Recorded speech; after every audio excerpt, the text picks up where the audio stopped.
corruption dans les universités américaines. Et c'est Anna qui va nous parler de ça. Oui, moi aussi, je suis un peu contrariée comme Marin. Et ce soir, j'ai envie de commencer en citant l'écrivain Albert Camus lorsqu'il dit « Il n'y a ni justice ni liberté possible lorsque l'argent est toujours roi ». J'ai envie de vous parler du plus grand scandale de corruption qui frappe les États-Unis et qui n'est pas dans n'importe quel domaine, c'est dans le domaine de l'éducation. 50 personnes qui occupent des postes très haut placés dans la société sont au cœur de ce scandale. Des personnes qui travaillent dans le domaine de la haute finance, de l'immobilier, du droit, des juges, des avocats ou même des célébrités sont accusées d'avoir donné des pots de vin pour que leurs enfants puissent intégrer des universités ultra prestigieuses de renommée internationale. Par exemple, Harvard, Yale ou Stanford. Malheureusement, l'argent peut tout faire. Et le montant qui a été donné est 25 millions de dollars en 7 ans, qui n'est pas rien. Ça a été versé à un certain William Singer, qui est le directeur de Edge College, qui est une sorte d'école préparatoire pour intégrer ces universités prestigieuses. Et ils ont passé ces pots de vin sous forme de dons caritatifs. C'est ça le vice. Donc et ils ont payé les personnes pour que leurs enfants rentrent dans les universités.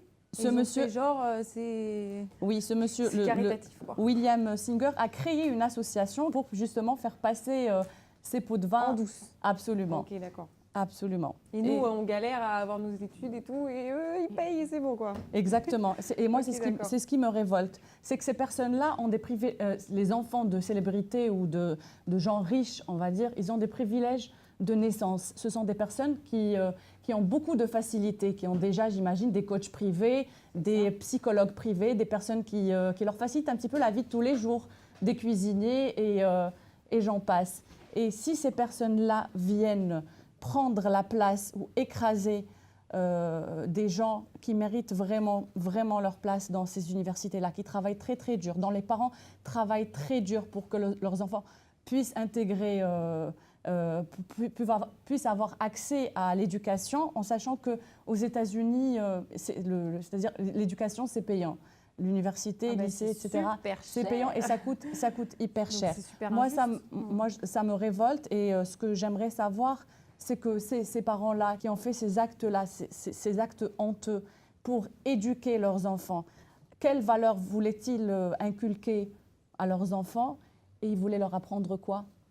Perso, je ne sais pas si vous êtes capable de payer vos enfants, enfin payer pour qu'on vos enfants. Tu veux toujours faire le mieux pour tes gamins. C'est ça, ça, oui, en fait. mais attends, il y a une certaine Non, mais limite. Bien quoi. sûr, je suis contre. Ouais, mais c'est des parents. Oui, non, mais on ne peut pas. Justement, l'opinion publique est partagée entre pour et contre, mais je comprends, on ne peut pas écraser les gens, on ne peut pas voler la place d'une autre personne qui travaille aussi dur.